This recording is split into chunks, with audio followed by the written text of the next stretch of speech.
तो बहुत स्वागत। सबसे पहले बात एमपी के बजट की। शिवराज सरकार का चुनावी साल का अंतिम बजट, पूर्ण बजट, हर वर्ग पर सरकार ने फोकस किया है। महिलाओं के लिए बजट में कई घोषणाएं हुई, बेरोजगार युवाओं के लिए नौकरियों की बरसात हुई, आम जनता के लिए कोई नया कर नहीं लगा। जाहिर है बीजेपी का फोकस चुनावी साल में जनता को साधना है, हर वर्ग को खुश करने की कोशिश। बजट पेश होते ही विपक्ष ने सदन में हंगामा किया, तीखे रिएक्शंस आए, बजट पर सियासी तकरार हो रही है।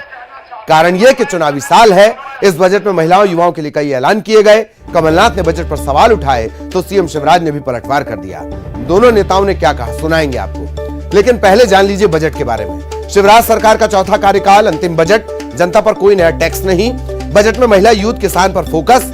महिलाओं के लिए शिवराज सरकार ने खजाना खोला, अलग अलग योजनाओं में महिलाओं के लिए 1,02,976 करोड़ रुपए का प्रावधान। छात्रों का ध्यान रखा गया, मामा की भांजियां जो 12वीं फर्स्ट डिवीजन में पास करेंगी, इलेक्ट्रिक स्कूटी दी जाएगी। बेरोजगारों के लिए 1 लाख सरकारी नौकरियों का ऐलान फिर दोहराया गया। मध्य प्रदेश के तीर्थ स्थलों पर हेलीकॉप्टर सेवा।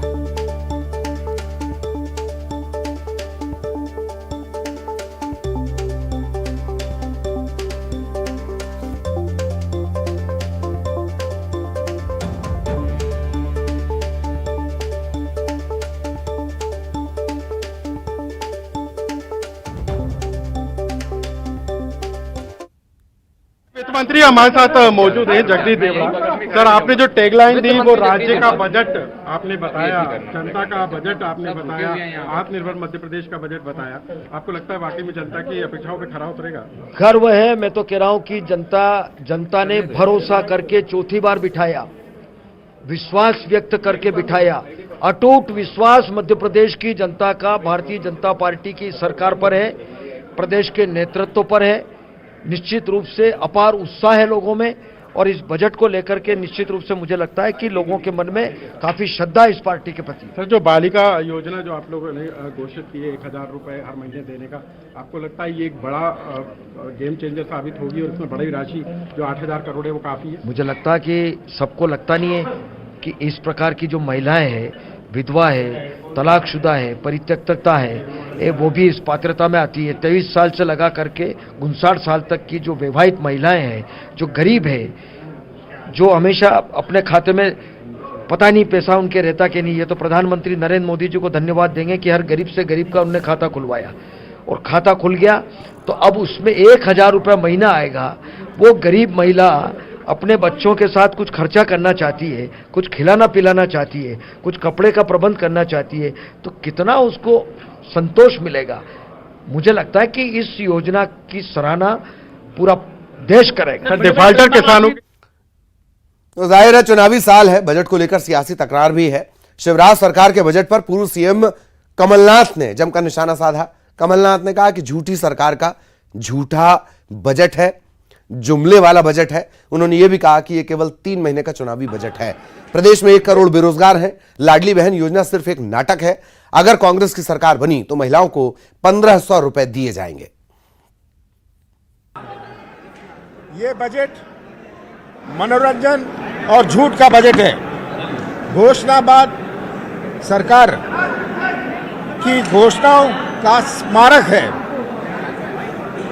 झूठी सरकार का झूठा बजट कि ये कर्ज, कमीशन और सत्यानाश का बजट है। प्रस्तावित सब कुछ प्रस्तावित है, सब प्रावधान है, पर अगर हम पिछले साल का बजट देखें, उसमें भी जो प्रस्तावित और प्रावधान थे उसमें से केवल 55% का वितरण हुआ। तो ये पिछले साल की बजट की ये तुलना कर लें, और ये बजट तो केवल 3 महीने का है। केवल चुनावी घोषणा, गुमराह और कलाकारी का बजट है। इसमें साफ बात यह है कि जो कुछ भी कह लें, जो प्रस्तावित होए, जो प्रावधान होए, पिछले साल 90 लाख नौजवान मध्य प्रदेश में बेरोजगार थे। इस साल 1 करोड़ नौजवान बेरोजगार हैं। लाडली बहन योजना एक नाटक है जो उन्होंने कार्रवाई रखी है। हमने साफ घोषणा करी है कि हम कोई लाडली बहन कोई नाम नहीं दे रहे, हम महिलाओं को 1,500 रुपए देंगे, हमारी सरकार आएगी। और इधर सीएम शिवराज ने कमलनाथ के बयान पर पलटवार करते हुए कहा कि कांग्रेस झूठ की दुकान है। उन्होंने यह भी कहा कि विपक्ष ने बजट भाषण के दौरान वॉकआउट किया। इतने अच्छे बजट को जब नहीं सुना, तंज कसा उन्होंने कि ये बातें हैं, बातों का क्या। गैस सिलेंडर 500 बातें हैं, बातों का क्या। कांग्रेस में आज इतना दम नहीं था कि वो इतने अच्छे बजट को ढंग से सुन पाती, और इसलिए हाउस में भी चिल्लाओ, सुनने मत दो, जनता भी ना सुन ले। मैंने आग्रह किया सार्वजनिक रूप से खड़े रहकर, मीडिया भी गवाह है कि कम से कम बजट भाषण तो जिसको जनता सुनना चाहती है वो ढंग से हो जाने दो। लोकतंत्र की परंपरा है, आप अपना जब बजट पर चर्चा होती जो कहना होता कहते हैं, लेकिन ना कोई अनुशासन है, ना लोकतांत्रिक मूल्यों में विश्वास, केवल झूठ झूठ और झूठ परोसना। तो झूठ की दुकान हो गई है कांग्रेस। मैं वित्तीय वर्ष 2023-24 का बजट पेश कर रहा हूं। तो वार पलटवार के सिलसिले और अब ये लंबे चलेंगे। लगातार रिएक्शन आ रहे हैं। किस तरह के रिएक्शन? कांग्रेस ने पहले ही एक माइंडसेट रिएक्शन आजकल होने लगे हैं दोनों ही जगह पर, चाहे वो केंद्र का बजट हो, छत्तीसगढ़ का बजट हो, मध्य प्रदेश का बजट हो, तो ये रिएक्शन के सिलसिले चलते रहेंगे। सहयोगी शैलेंद्र इस वक्त हमारे साथ जुड़े हुए हैं। शैलेंद्र, शुरुआत में ही न्यूज 18 ने बताया था कि चुनावी बजट होगा, फोकस ऐसा किया जाएगा कि हर वर्ग को ये कम से कम एहसास करवाया जा सके कि ये उसका बजट है। ये सरकार ने कर दिखाया। रहा सवाल रिएक्शन का, तो ये सिलसिले लंबे चलेंगे। शैलेंद्र, देखिए, बिल्कुल आपने ठीक कहा कि ये चुनावी बजट के तौर पर भी इसको देखा जा सकता है। जिस तरीके से हर वर्ग को साधने का प्रयास किया गया, सबसे अधिक फोकस जो है वो आधी आबादी पर किया गया है, क्योंकि चाहे वह लाडली बहना योजना के अंतर्गत राशि आवंटन की बात हो या फिर लाडली लक्ष्मी योजना के तहत आवंटन की बात हो, एक बड़ा बजट जो है वो इन दोनों योजनाओं के लिए आवंटित किया है। दूसरे सबसे ज़्यादा विकास की बात होती है तो शहरी विकास को लेकर 14,000 करोड़ का एक बड़ा बजट जो है वो दिया गया है, जिसमें न केवल शहर की सड़कें बेहतर हो सकें, इसके अलावा जो फ्लाईओवर्स हैं, जो अलग अलग जगह इलाकों में फ्लाईओवर्स बनने उनको लेकर बात हो, कचरे को समस्या से निपटारे की बात हो, या फिर जो 2 मेट्रो प्रोजेक्ट चल रहे हैं इंदौर और भोपाल, उनको कैसे समय में पूरा किया जाए, कैसे उनको गति दी जाए, उस दिशा में प्रयास किया गया है। इसके साथ ही किसानों की आय दोगुनी करने की बात हो, उन्नत किस्म की खेती करने को लेकर हो, युवाओं को 1 लाख रोजगार देने की बात कही गई है। और जो स्कूल शिक्षा की अगर बात जुड़ी हुई बात करते हैं तो जो बच्ची प्रथम स्थान प्राप्त करेगी उसको ई-स्कूटी देने का ऐलान जो है इस बजट में किया गया है। तो तमाम जो लोग हैं, जो वर्ग हैं, चाहे वह युवा वर्ग हो, महिला वर्ग हो, या फिर जो दूसरे जो तबके के लोग हैं, चाहे किसान हों, युवा बेरोजगार हों, तो तमाम जो योजनाएं हैं उनमें अलग अलग राशि का स्पेसिफाई बजट तय किया गया है, ताकि हर वर्ग को ये एहसास हो कि उनको इस बजट में कुछ ना कुछ खास मिला है। और सबसे बड़ी बात यह है कि इस पूरे बजट में किसी भी नए कर को शामिल नहीं किया गया, यानी कोई आर्थिक बोझ जो है वो मध्य प्रदेश की जनता पर इस बजट के माध्यम से नहीं पड़ेगा। क्योंकि ये बात बिल्कुल सही है कि इस साल चुनाव है, नवंबर में लगभग चुनाव प्रस्तावित है, और ऐसे में एक ऐसा बजट, क्योंकि जिस तरीके से केंद्र सरकार का जब बजट आया था तभी मध्य प्रदेश के मुख्यमंत्री शिवराज सिंह चौहान ये साफ कर चुके थे कि केंद्र सरकार के बजट की झलक जो है वो मध्य प्रदेश के बजट में देखने को मिलेगी। ये बजट जो है वो पूरी तरीके से सर्वस्पर्शी और सर्वांगीण विकास वाला बजट होगा, और वो कर दिखाने में भी जो बीजेपी है वो कामयाब रही है। एक लंबा बजट है, लेकिन विपक्ष जो है वो उसको ये बजट रास नहीं आ रहा है। वो लगातार ये कह रहे हैं कि कुछ भी बजट में नया नहीं है। जो घोषणाएं पिछले दिनों मुख्यमंत्री शिवराज सिंह चौहान या उनके कैबिनेट से जुड़े लोगों ने की, उन्हीं को अब बजट में शामिल किया गया है, उनके लिए ही बजट आवंटन किया गया है। कोई बजट में कुछ भी नया नहीं, और एक जुमला भर बजट है। तमाम जो योजनाएं हैं, जिस तरह से लाडली बहना योजना के बारे में बात की जा रही है, उसको लेकर भी सवाल खड़े किए जा रहे हैं कि अभी तो पहले फॉर्म भराए जाएंगे, फिर वेरिफिकेशन होगा, फिर जाके राशि आवंटन जो खाते में डालने का काम किया जाएगा, तब तक आचार संहिता लग चुकी होगी। ऐसे में केवल आधी आबादी को भरमाने का काम जो है वो सरकार के द्वारा किया जा रहा है। तो तमाम जो मुद्दे हैं उसको लेकर विपक्ष अपना पक्ष रख रहा है और सत्ता जो विपक्ष है वो लगातार इस पर हमलावर है। लेकिन अब देखना होगा कि आने वाले समय में जनता इस पर क्या प्रतिक्रिया देती है। हालांकि अभी जनता जो है वो उस बजट से काफ़ी खुश नज़र आ रही है। वो कह रही है कि हर वर्ग को कुछ ना कुछ मिला है। हालांकि व्यापारी वर्ग थोड़ा सा ज़रूर इससे निराश है। वो कह रहा है कि एक सभी व्यापारी हैं उनको बहुत कुछ नहीं मिला है। कुछ इलाके ही ऐसे हैं जहाँ पर इंडस्ट्रीज़ को डेवलप करने की बात की गई है, लेकिन चाहे ग्वालियर चंबल संभाग का हो या महाकौशल का इलाका हो, यहाँ पर नई इंडस्ट्रीज़ को लेकर सरकार की क्या प्लानिंग है इसको लेकर कुछ विशेष जो है बजट में नहीं दिया है। लेकिन जो अब सरकार है इस बजट को जिस तरीके से कल भी विधानसभा में जो माफ़ कीजिएगा सीएम हाउस में जो विधायक दल की बैठक हुई थी उसमें ये तय कर लिया गया था कि इस बजट को जनता के बीच तक लेकर जाना है। वो जिम्मेदारी जो है वो विधायकों को दी गई है कि जब वो वहाँ पहुँचे तो अधिक से अधिक लोगों को इस बजट के बारे में अवगत कराएं ताकि विपक्ष जो भ्रम फैलाने का काम कर रहा है वो ना फैला पाए। जी ललित। चलिए, बहुत बहुत धन्यवाद शैलेंद्र आपका इस तमाम जानकारी के लिए। सहयोगी शैलेंद्र विस्तार से जानकारी दे रहे थे। अब थोड़ी चुनावी चर्चा, चुनावी बिसात बिछने लगी है। नेता अपना मतलब साधने के लिए फिर से पार्टियां बदल रहे हैं। बैतूल के मुल्ताई से नगर पालिका अध्यक्ष नीतू प्रहलाद सिंह ये कांग्रेस में शामिल हुई हैं। भोपाल में कमलनाथ के बंगले पहुंचे ही और कांग्रेस की सदस्यता उन्होंने ली। ऐसे में कांग्रेस इसे बीजेपी के लिए बड़ा झटका बता रही है। दावा किया जा रहा है कि तकरीबन 700 कार्यकर्ता भी बीजेपी में शामिल हुए।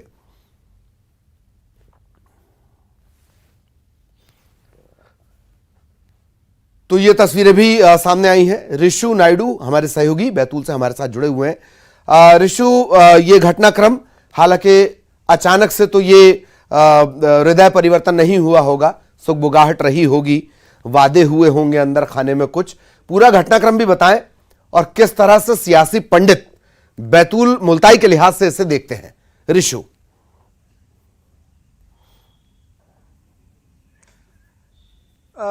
देखिए ललित, बहुत संक्षेप में पहले मैं आपको ये पूरा घटनाक्रम बता दूं। जब निकाय चुनाव हुए थे, अभी बीते जो निकाय चुनाव हुए थे, तब नीतू प्रहलाद सिंह परमार जो हैं वो भी भाजपा की तरफ से पार्षद बनी थी जीतकर चुनाव, और वर्षा गढ़ेकर जो भी मुल्ताई से वो भी भाजपा नेत्री हैं, वो भी जीत करके पार्षद बनी थी।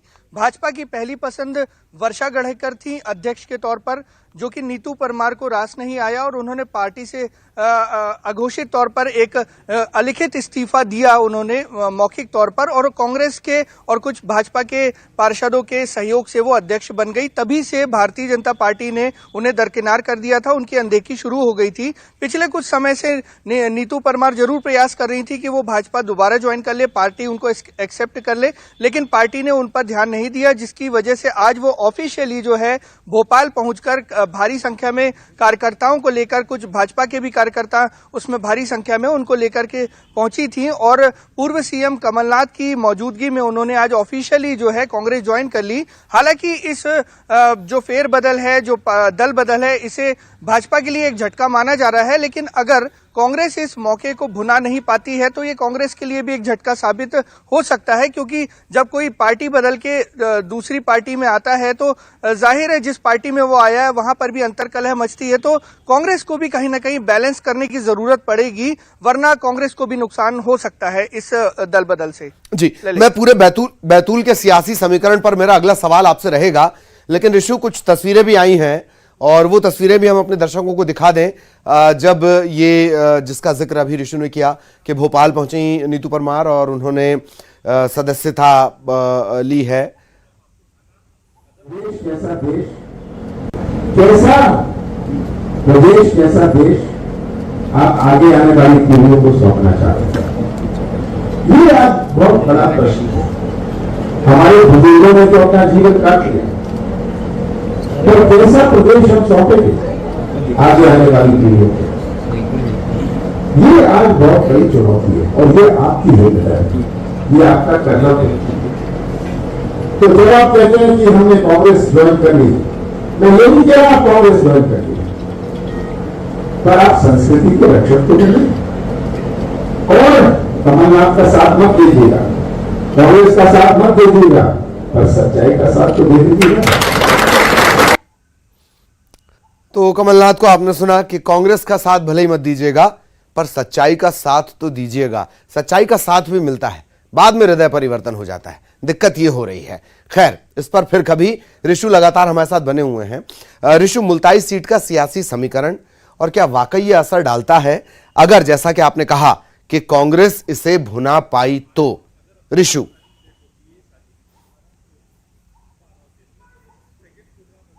जी हाँ, देखिए, अगर पूरे बैतूल जिले की बात करें तो बैतूल विधानसभा के बाद सबसे इम्पोर्टेंट जो विधानसभा कहलाती है वो मुल्ताई विधानसभा कहलाती है। और हर साल चुनाव में, विधानसभा चुनाव में इस विधानसभा पर काफी रस्साकशी होती है। खास तौर पर यहाँ पर ओबीसी एक बड़ा वोट बैंक है जिसकी जो हमेशा निर्णायक साबित होता है। वर्तमान में यहाँ पर कांग्रेस काबिज है। सुखदेव पांसे जो पूर्व कैबिनेट मंत्री भी रहे हैं, कमलनाथ के बहुत खास माने जाते हैं, पूर्व सीएम कमलनाथ के बहुत खास माने जाते हैं।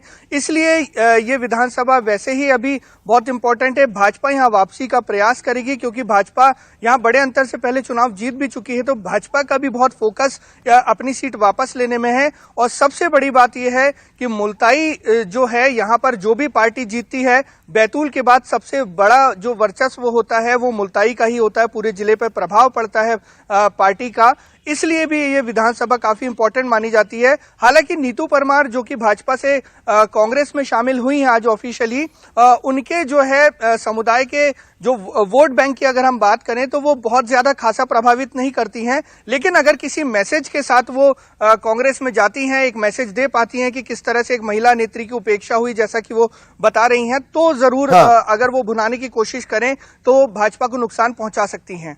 जी जी, चलिए, बहुत बहुत शुक्रिया ऋषु आपका। ऋषु बहुत आसान शब्दों में पूरी डिकोड कर रहे थे। तो मुल्ताई का जो सियासी समीकरण है उस पर यह घटनाक्रम असर डालेगा।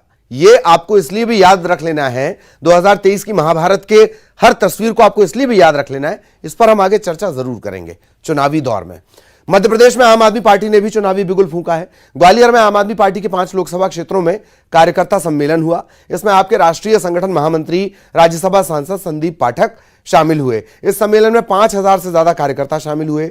आम आदमी पार्टी 2023 में प्रदेश की 230 सीटों पर चुनाव लड़ेगी। पार्टी ने मध्य प्रदेश में सरकार बनने पर राशन, बिजली, पानी फ्री देने का वादा किया है।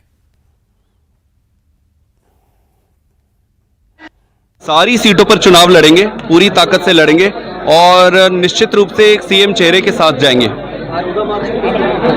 14 मार्च माननीय केजरीवाल जी और भगवंत मान साहब का सभा है और उसमें वो आगाज करेंगे यहाँ के चुनाव की तैयारियों का। निश्चित रूप से कार्यकर्ता समझदार है, वो समझ चुका है बीजेपी कांग्रेस बहुत हुआ। अब नई ऊर्जा के साथ, नई सोच के साथ, नई जो योजनाएं हैं उनके साथ आम आदमी पार्टी को भरपूर समर्थन मिलेगा और हम मध्य प्रदेश में 2023 में आम आदमी पार्टी की सरकार आदरणीय श्री केजरीवाल जी के नेतृत्व में बनाएंगे। हालांकि ये और बात है कि लगातार पार्टी दिल्ली में अपनी शराब नीति और अपने 2 मंत्रियों के जेल में होने को लेकर सुर्खियों में बनी हुई है। सुशील हमारे सहयोगी इस वक्त हमारे साथ जुड़े हुए हैं। सुशील के पास हम आपको लिए चलेंगे। सुशील, आप ये भले इनकार किया जाए, आप किसी को ताकत समझें, आप किसी को ताकत ना समझें, पर केजरीवाल और आम आदमी पार्टी का जो कार्य करने का तरीका है, लंबी कौड़ी, दूर की कौड़ी देखकर काम करने वाली पार्टी है। और वो भी अगर संदीप पहुंचे हुए हैं इस सभा में या इस कार्यकर्ता सम्मेलन में, तब राजनेताओं की पेशानी पर बल आएगा। सुशील। बिल्कुल आएगा। देखिए, अगर बात करें अभी पिछले चुनाव की तो नगर निगम चुनाव ही अगर ले लें तो मध्य प्रदेश में एक नगर निगम चुनाव में मेयर आम आदमी पार्टी की बनी थी, हालांकि बाद में उन्होंने पार्टी बदल ली। साथ ही ग्वालियर में अगर बात करें तो ग्वालियर में भी मेयर के चुनाव लड़ने वाले रुचि गुप्ता को करीब 50,000 के लगभग वोट हासिल हुए थे।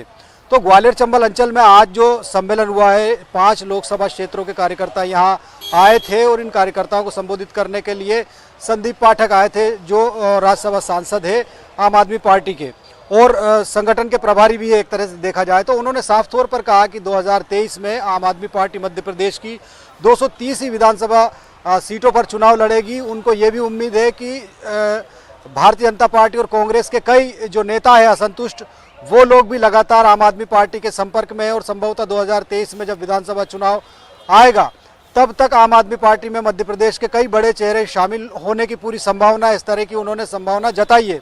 तो निश्चित तौर पर आज भी करीब 4-5 हज़ार से ज़्यादा कार्यकर्ता यहाँ आम आदमी पार्टी के जुटे थे और संभागीय जो सम्मेलन था, उस सम्मेलन में ग्वालियर चंबल अंचल की 4 लोकसभा सीटों के साथ ही टीकमगढ़ लोकसभा सीट के आम आदमी पार्टी के कार्यकर्ता भी आए थे, नए सदस्य भी आज बनाए गए हैं। तो निश्चित तौर पर जिस तरह से आम आदमी पार्टी का काम करने का पैटर्न है, धीरे धीरे चलने वाली नीति पर है।